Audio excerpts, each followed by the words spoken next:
Welcome to another episode of Behind the Dreamers. I'm Jennifer Loehding, and we are talking to the creators, the achievers, the magic makers, and the dreamers. These are our friends. These are your friends, and they are living the extraordinary. Well, here we are, another episode of Behind the Dreamers. I am super excited about my guest today. This is going to be so much fun.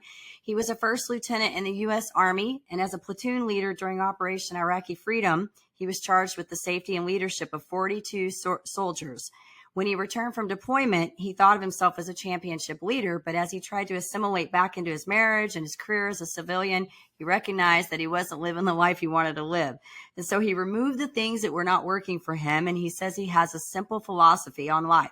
Live what you teach, which I love because that is important to me. Yeah. So we're going to have fun today. But before I welcome him on, I do want to do a quick shout out to our sponsors. So today's episode is brought to you by Walt Mills Photography. If you are a creator needing post-production, consultation, or promotion, Walt is your guy. Whether short films, YouTube films, photography work, or a new headshot, he can help you find a solution to match your needs. To learn more about Walt and his work, you're going to want to go to photosbywalt.com. All right, it's time to get the guest on here. I'm excited. So Nate Bailey is a best-selling author. He has 3 books. He's an entrepreneur. He's built multiple successful businesses in insurance and real estate. He recently fulfilled his long-time dream of selling his insurance agency so that he could follow his dream of being a coach and a professional speaker. And he's done so many incredible things. In addition to his work, he's completed several endurance events, which I am privy to. I love this stuff. And so over the past few years, he's done some 50Ks, 100Ks, and 100-mile runs. So we're excited, Nate. Welcome to Behind the Dreamers. Yeah, thanks for having me. I'm excited to be here. It's going to be fun. I know we talked off camera about the running because I shared with you that my husband's done lots of running. Yeah. So I say privy. I'm aware of how those things work. So Good stuff. Good stuff.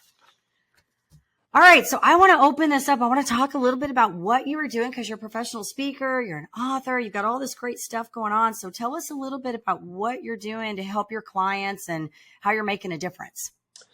Yeah, absolutely. So for the last, it's almost 6 years now, full time, just working with a lot of business owners and entrepreneurs to really just help get them to really live their life at their highest level, right? Because self-mastery, I think, leads to being able to help others to master themselves as well. And when you're talking about entrepreneurs and business owners and the impact that they make and, the other lives that they're impacting from, helping to provide a lifestyle for others that are helping them to grow inside of their business, and then the impact that they make through whatever it is that they're doing, it always all starts with ourselves. And when we can be that example, again, kind of going back to live what you teach and preach, is then you have not only the ability but the congruency to be able to instill that in others as well and inspire others, and then go out and make an impact that you want to make inside of this world. And we need a lot of leaders inside of this world right now. I feel like more than probably ever, definitely in my lifetime. So. Yeah. Well, and I think the thing, I like your philosophy to live what you teach, because I think, we can talk all day long about integrity, right? Integrity looks so very different for everybody. I mean, there are a lot of us, we have similar values, right? But I think it does look different for everybody. And I think one of the great things about being a leader is that, yes, self-mastery is important. When you learn to walk through, whatever that is, that valley of darkness, or whatever you feel like that hurdle is that you have to go through, and then you've done that, then you're right. You have the ability now to come in and show other people, hey, I mastered this. Let me show you what I did. Not where I'm at right now, but let me show you how I got through that to where I am now. Because really, nobody cares. I mean, yeah, people love that you're where you are, right? But they want to know what you did to get from here to here. Yeah. Yeah, I know, totally. And, sometimes, especially with social media, you get to see everybody's highlight reels and where they're at today. And, unfortunately, a lot of times we're comparing ourselves with people that have just been in it and doing it for a little bit longer than maybe you have yourself. And so people will start to get down on themselves because they're not further along the path. And so it's trying to help people to see that, it really doesn't matter where anyone else is at, because when you really get to know them and their story, you find out that you're way more similar than different, and you just are not quite as as far along the journey as where they are at, right? Because I think we've all been through some form of trial and tribulation to get where we're at, and some a little bit more than others, depending on, your life and your experiences. But um, it's just, there's no free pass, right? And so Right. it just takes being committed to who you are and who you want to become, and staying consistent with that on a daily basis over a very long period of time. Yeah, I agree with you on that is consistency. And I think, yeah, getting through the story, that you were talking about the social media in the beginning, and you're right. I think we compare ourselves, but I have a mentor that I'm working with, and he talks about this whole, he talks about like a 4-wheel principle, where we arrive depending on our wisdom, our age, how long we've been an actual entrepreneur, how long we've been in our field, and where our paradigms, like what is our belief system, right? And so I think a lot of times, as entrepreneurs, and especially when we shift like businesses, right? Like I, tell people I was in the network marketing space. I was with Mary Kay for 22 years, started in my late 20s. And that was all I knew as a business. I mean, my parents were entrepreneurs, sure, but that's how I started. And if you know anything about network marketing, they pretty much tell you how to do everything. Like you're really given the brand, right? Like you're the company, And so when I left that, I didn't leave right away. I left in 2021, but I formed my LLC in 2018 because I was starting to go on my own, and I had to learn how to, I don't like to say pivot, but really that's what it was. I had Yeah. to learn to re-identify myself, move away from that, and now become Jennifer Loehding Yeah. in my brand and what Yeah. I'm trying to do. Right. Yeah. And so I assumed that when I came from that, everything I had learned was just going to easily follow over to this new business. Yeah. And yes, I had great selling skills and great, these skills, but no, not everything is the same. You have to sort of evolve and relearn things, and you have to be patient with that process. And I think what you were saying is so true about not comparing yourself, because you go and you start looking at all these other people that are writing books and coaches and all these people that are doing great things, and you're going, well, they're doing really good things. And then you have to, how long have they been in, like how long have they been doing this, and where are you at in your journey? Where's your place? Yeah. Well, that, and I mean, social media is great, and you should show your highlights, right? You should show your highlight reel. But the other flip side of that is that sometimes people are showing an incredible highlight reel, and the reality is that it's very different than what you see, right? Because Right. they're not necessarily showing the real results, or they're not sharing the struggles along the way. And I think it's important to show both. I think it's important to also show your wins, but you can see, if you follow someone for long enough, you can find out who they really are. And when you're talking about making that transfer over, I think everyone should be building a personal brand, and social media is an incredible way to do that. And it doesn't matter what business or industry you are in, people will buy you first. And that's the power of social media these days, is if you are consistent, you're really sharing your life and what you're all about and your message, and showing people, you want to become the person that others would want to be, right?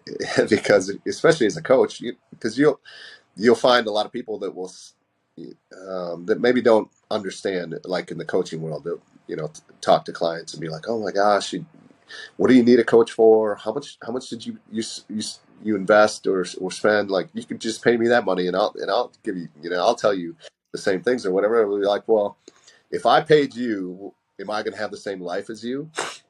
That's Right. a hard thing for some people Yeah. probably to hear, but that's the reality. Like, if I invest in you, am I going to have the same life as you? And a lot of people out there that I don't want the life that they have. Right. It's not good or bad. It's just, where I want to go and who I want to become. I look up to those that are living a life that I would like to live. Yeah, I agree. I had a mentor once when I was in Mary Kay, and I do like this that she told me. It's kind of funny. She always said, never take advice from someone you wouldn't trade places with. And I've held on to Yeah, that that's forever, a thing, because right? sometimes, yeah, I look at people and I think, would I want to live that life? And I'm like, no, why why would I even be listening to Right. that? Right. And you are so on point with that, because we have to find, and I think this is so important even when we're finding coaches, because, I always say coaches have coaches. I have mentors, and I think Good. that we find people in our circle that we feel like emulate how we want to embody our lives, right? And I think authenticity is so real and important. And so that's why, even on this show, I always say we talk about the good, the bad of entrepreneurship, because I think a lot of times, especially where I came from, there's a lot of this rose colored glasses stuff that goes on. And you come in thinking that it's all, rainbows and unicorns. And I'm like, no, it's not rainbows and unicorns. This is a business, right? We have to take things seriously, and you are your brand, and people buy from you, not your product. They yes, you got to find a whole of what they need, right? Yeah. But ultimately they're buying from you because you're setting yourself apart from every other person that's doing what you're doing. Yeah. So thank you for saying that. Yeah. It's good stuff. Yeah. I love it. And I love all my people that come on the show, because I always tell people, like, I'm always, when I go through and I find people, I try to find people that I feel like are living authentic lives and they're true to what they say they're doing. And because I know that when we live out the life that we want to live, we're treating the people we're working with correctly. We're doing things in alignment with our values. And that's the same way we treat the people that come into our spaces, right? Yeah. Yeah. 100%. Yeah, absolutely. It's good stuff. Yeah. So good stuff. So I want to know, because you've done you've been in the military, and then you've done these extreme, because like I said, I know this stuff on the other side with these extreme events. And I would love to know how. And it's funny I'm asking you this, because I actually brought my husband on a podcast way back when I first started. He had just completed one of his 100-mile races. And we were talking about all the head stuff that he was, you go through when you're doing those. And he was like, I was hallucinating about Minecraft and all this stuff. I would just love to know from you, your perspective on mindset, having gone through this, maybe some pointers for our audience, maybe on what it means to have a healthy mindset. Yeah. Well, I mean, life is not easy, and that we've got a good hard dose and reality of that in the last 3 years, right? With the pandemic and everything that happened, and what people have gone through, and what people are still going through, and what people are still being affected by, through the long-term effects of everything that we've had. And those that have had the ability, or have had that capability to have a mindset to persevere and to get through that and to come out the other side, and then there's others that just did not, right? And so Right. I've always said that, if there's a guarantee in life, it's that it's going to get hard, it's going to get uncomfortable, and things are going to unravel. And are you positioned for when it happens, or have you been just kind of going through life playing it safe, hoping that it won't happen to you? I mean, that's not a bet that I want to make, because like I said, I know that none of us are immune from difficult times.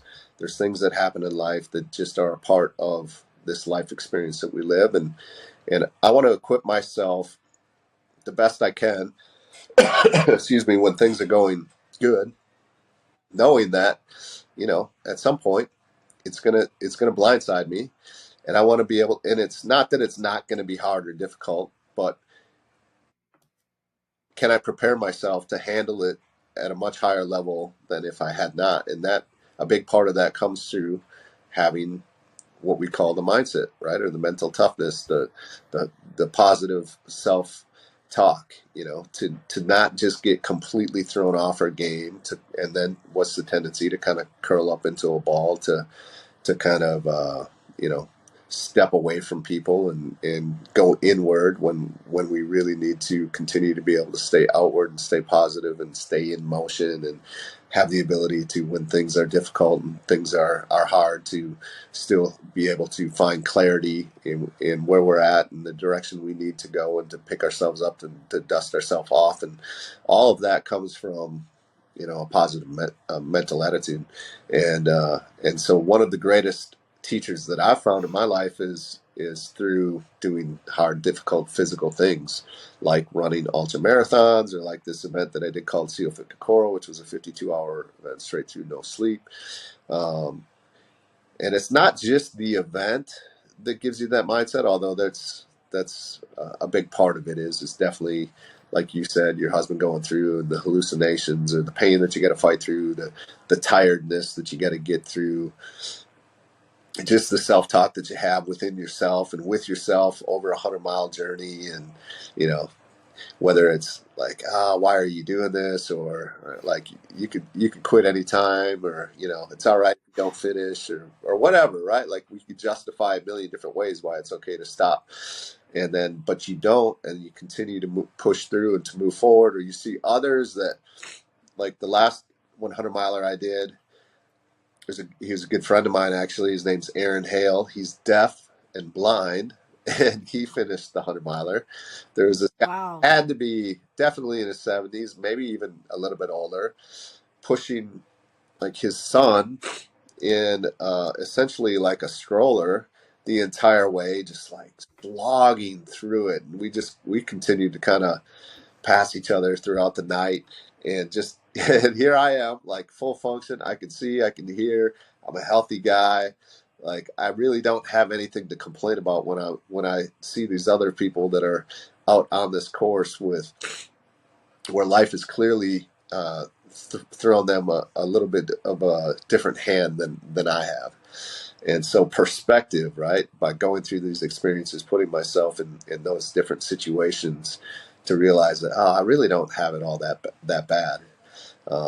So yeah, but on the flip side is, like I said, not just the event and the experience, but who you are forced to become by having to train and prepare for those things, and who that forces you to become and show up as in the other areas of your life as well. Because I don't, running 100 miles is great, and the lessons that I learned from it are incredible, and the mindset that I built from it is amazing.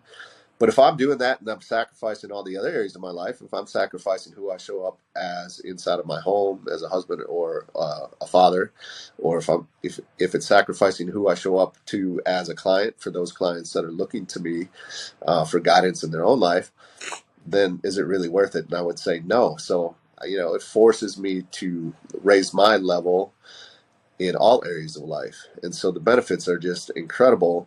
But it's way easy. Could it be way easier to not do all those things and to just sit back and rest on whatever it is that I have?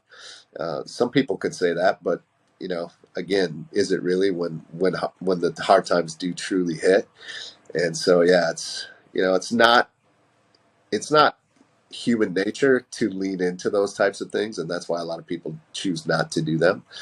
And it doesn't have to be physical. There's plenty of other ways that you could go about it to build that mindset. It doesn't have to be a 100-mile run. It doesn't have to be a 52-hour straight through event led by Navy SEALs. But there's plenty of other ways to push ourselves physically, mentally, and emotionally. But it's just find that thing for you and lean into it. And I think that's where we feel most alive too, right? When you're out experiencing life and you're persevering and you're pushing through, those are the greatest rewards as well. And I would rather, because you never know when this life is over. And so there's, I've seen some of the healthiest, fittest, most incredible people have life cut way too short, right? But at least I know that they lived and experienced life while they were here. And so there's zero regrets, because the worst thing to do would be to get to an old age when we can't get the time back because it's gone. And once it's gone, you can never get it back, to look back and wish you would have done more. And, again, that's not something that I want to, that's not a regret that I want to have when I get older in life, hopefully when I get older in life. Yeah, I love it. No, and as a fellow runner, I'm not a 100-mile runner, but I have run several marathons, and I can totally attest to I started running I was running before. I've always been, for many years, I've been physically in the physical space. I taught aerobics for many years, but I started running a lot in 2014 when I was trying to get through a nerve condition, and I used it as a tool to get through the pain, because Yeah. what I was dealing with was so freaking painful that for the moment in time that I would run, it would actually deviate the pain and move it somewhere else. Right. And I talk about that in my book, but all of those things that you were sharing, like I could feel that, because I know like the depths of the pain that you go through, or the things that you do to try to train. And I, like, not only for myself, but like I've seen my husband do it, but just training for a marathon in itself. I think if people do that, that's hard in itself. I look at people like you and think, oh my gosh, like no way, I always said this, there would be days when I would go out and I would run, like I would go do a trail run, like a 30K or whatever. And I'd go out and I'd do this, and I would be like, I'm going to do this, and I'd finish. And then the next day I'd go out and do a 5K and I couldn't get through the 5K, because it all starts here. Yeah. Right. And I think so much of what you said when you were talking about how it transfers into other areas of your life, how you show up and what it teaches you and how you show up. I think you're right. When you find whatever it is that stretches you like that, it allows you to really come from a place of like, I have done this. Like, I know doing this, there's going to be a hardship. My job is not to bow down to the hardship. It's to figure out how to get through it, like, or around it, however you want to look at it. And that's how I think of entrepreneurship, really the same way that when you're in entrepreneurship, you just know there's going to at some point be a fire burning, right? You just assume that there's going to be a fire burning. So your job is not to say, pretend there's going to be no fire burning. Your job is to say there's going to be a fire burning. My job is to figure out how I'm getting around or through that fire. Like how am I going to navigate around it? Yeah. I mean, do you want that, when that fire arises in your life, do you want the first time that you have to figure out how to get around and through that to be when it happens? Or do you want some experiences in life that you can lean back on to be like, all right, hey, I maybe have never been in this exact situation, but I've been in some pretty similar ones in the past. And there's a lot of peace and strength and power that comes from knowing that you can go back to those times and rely on, all right, I've been here before, right? I can do this. We can get through this. It's like choosing your hard. I was in the Army. I was not in special operations, but I have a lot of friends in that community, and they're the best of the best, and it's the same thing for them. They want to make their training harder than it's ever going to be when they experience the fight in real time, right? Because if they can make their training harder than it is when everything is really on the line, then they know that they can handle anything, and that's the reason they do it. They're doing the hard things now when it's not all on the line, so that they know that when the bullets are flying for real, they know who to expect to show up and to be able to make decisions real time and be able to operate and execute as a team together so that they can be successful and they can get everybody home safely and alive. Yeah. Well, and I had a gal come on my show. Oh my gosh, way back in the beginning, Dawn Grenagel. She was at the time, a third time Olympic trial runner. Amazing runner. Yeah. She's here in the Dallas area. My kids worked with her. But one of the things she talked about, because I asked her, I think she was going to Atlanta at that time. So backpedal to about 2019. She was going to Atlanta trials. And we asked her the question, like, what are you thinking when you're at the starting line and you're lined up, along all these like elite runners, right? Like what's going through your mindset? And she said, I fall back on my tool belt. Yeah. Like I fall back on what I've trained and I've done, and I just rely on that. So that's kind of what made me think of that when you were talking about that, being prepared. Yeah. So that when that happens, it's like a martial artist or anybody martial arts, if you think about that, like if you're going to go do like hurt somebody, right? Like you're not going to know if you haven't been practicing all along. And then hopefully if you ever have to use it, it just naturally happens. You don't have to think about how to move. Right. And I think that's kind of how we should navigate life, like you're saying, is that you go through these things. And I like to think of them too, like, no matter what it is, whether it be something where you choose, like you or I, where we say we're going to go run, or something we didn't ask for, as all of those are learning lessons that we can add to our tool belt to make us better for the next time, right? Good or bad. It's all just a lesson. Yeah. Life is like one big lesson every day, right? Like as I'm talking to you right now, I hear my son singing out there, and I was just about to text him and say, stop singing. They're going to hear you singing on the podcast today. It's always a lesson, right? Good stuff. Good stuff. So tell us a little bit about your books. You've got 3 books out, right? So tell us a little bit about them. Yeah. Well, it's always, the first book that I wrote, I was just like, man, I want to write a book. And so I set a goal in mind and went out and set a timeline and went and did it and executed it. And then the second one was just a little bit better version of that. And then the third one, the last one that I wrote, 100 Mile Mindset, again, kind of back to my journey running 100 miles and how you could take that mindset, and not have to run 100 miles, but you could take on the 100 mile mindset through my experiences and help that in whatever arena that you are in your life, or whatever difficulty you're facing, whatever area that is for you, you could adopt that 100-mile mindset. And so, again, just kind of like what we've been talking about, I'm really proud of the last book that I wrote, and probably less proud of the other two that I wrote. But if it wasn't for the first one, there probably wouldn't be a third one. So, Right. it's all a progression. You start from where you're at.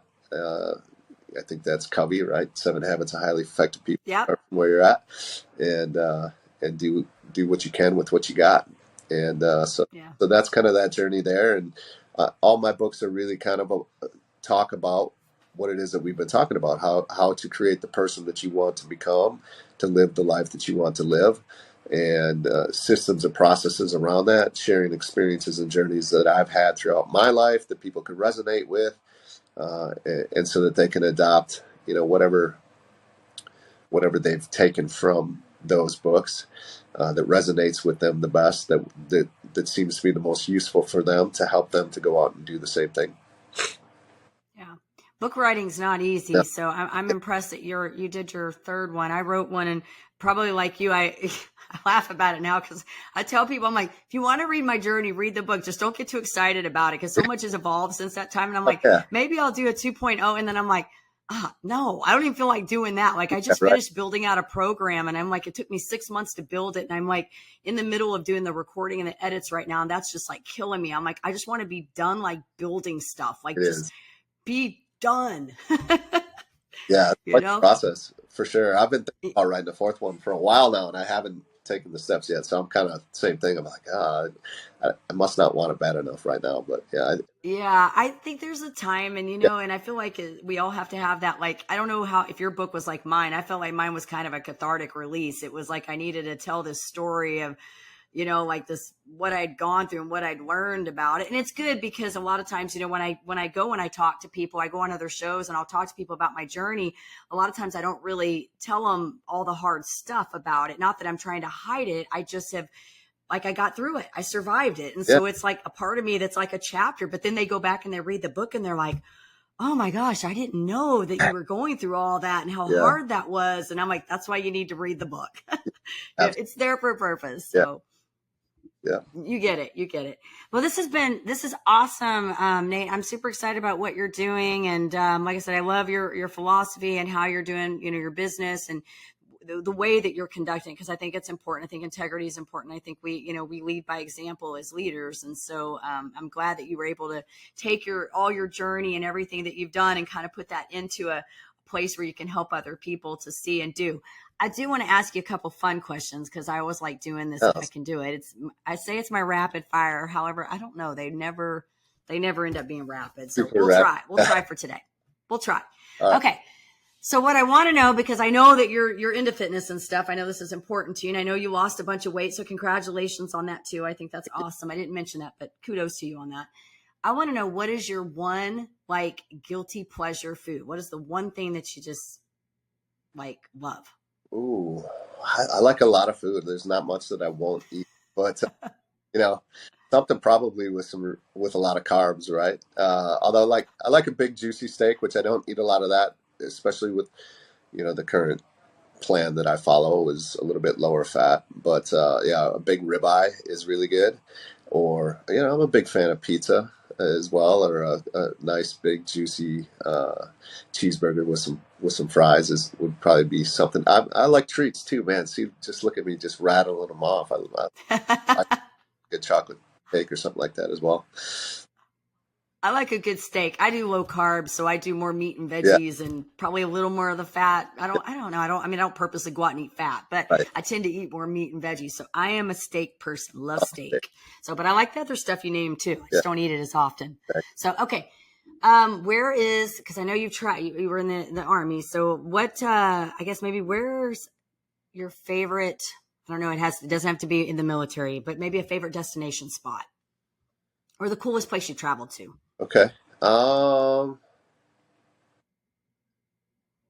will say Alaska. I ran the Denali 135. I was on the old Denali Highway, so completely in the middle of nowhere. But it was just incredibly beautiful, and you really had a pretty good idea that, wow, this world is actually way bigger than sometimes people make it seem like, because I mean, you could see for as far as you could see the entire 135 miles that we were going, and the landscape continued to change too, which was really cool. And it was just like, man, it was just, you felt very small and insignificant on this trail, but it was gorgeous, and it was pretty amazing. Wow. Very cool. I've never been to Alaska, so it sounds amazing to me. Oh, I've not been there. Very cool. All right. One last fun question. What's your favorite book? ooh, Or do you that's have, you can have more than one, but maybe one that a tough stands one. out. Um, there's one. It's called Sacred Pace. Mm, I really enjoy that book. Yeah, Sacred Pace by Terry Looper or Looper. awesome. This is my favorite question. I get a book list from that. I tell my people, you need a book list, just go on my podcast and go find where the book list is. I get a lot of good books out there. But you did mention Stephen Covey earlier, and that Yeah, is one of my favorite well, books. Yeah, it's one of my favorite. I talk a little bit about it in my program. I talk about the four quadrants. yeah. You know what I'm Oh, I talking love. about. But Yeah, yeah, I tell people all the time, like all my clients, I'm like, that's on my book list, and it's so funny because they always tell me, my people, they'll be like, you're always talking about these books, and I'm like, yeah, because you need to read them. They're important. Like, I'm telling you for a reason. yeah, Read the book. He talks about so many great things, and I think it's yeah. such a great book for life in general. Yeah, it's one of the tops for sure. Yeah, it's a must-read Yeah. development Yeah. for sure. And what's funny about that, Nate, is that I read that, like, I'd heard about that book before, because coming, from the network marketing space, Yeah, I mean, we had mentors the whole time, but I had partnered up with a firm about a year ago, and that was one of the required books that I had to read when I was working with them. And it was funny because I'm like, how did I never read this book before? I'm like, golly, I wish I would have, like, you know what I mean? There were so many things like I had kind of already like touched upon, but it put I guess articulated, articulation around these yeah. topics for me. And it was like, okay, now this all makes sense, like, so yeah, it's definitely a good It's book. a good one So that's really been revisited. I haven't revisited that one in quite some time, so it's a good reminder probably for me to go back and read it again as well. yeah, absolutely. Absolutely. All right. Well, Nate, if our audience wants to get in touch with you, maybe they want to learn a little bit more about your work, find your books, find out what you've got going on, where would you like us to send them? Yeah, the best place, just connect with me on Instagram at Coach Nate Bailey. Would Okay. be great. Okay, perfect. We'll do that. I'll make sure we get some, when we get this ready and all the edits done, we'll make sure we get some context in there so Awesome. they know how to find you, Yeah. all that good stuff. This has been fun. Thank you so much for coming on and chatting with us and telling us a little bit about your journey and all the good stuff and the mindset tips. I think these are always great. People are always looking for this kind of stuff. And I think it's great what you're doing. So appreciate your authenticity. Thanks, Jennifer. Appreciate it. It's awesome.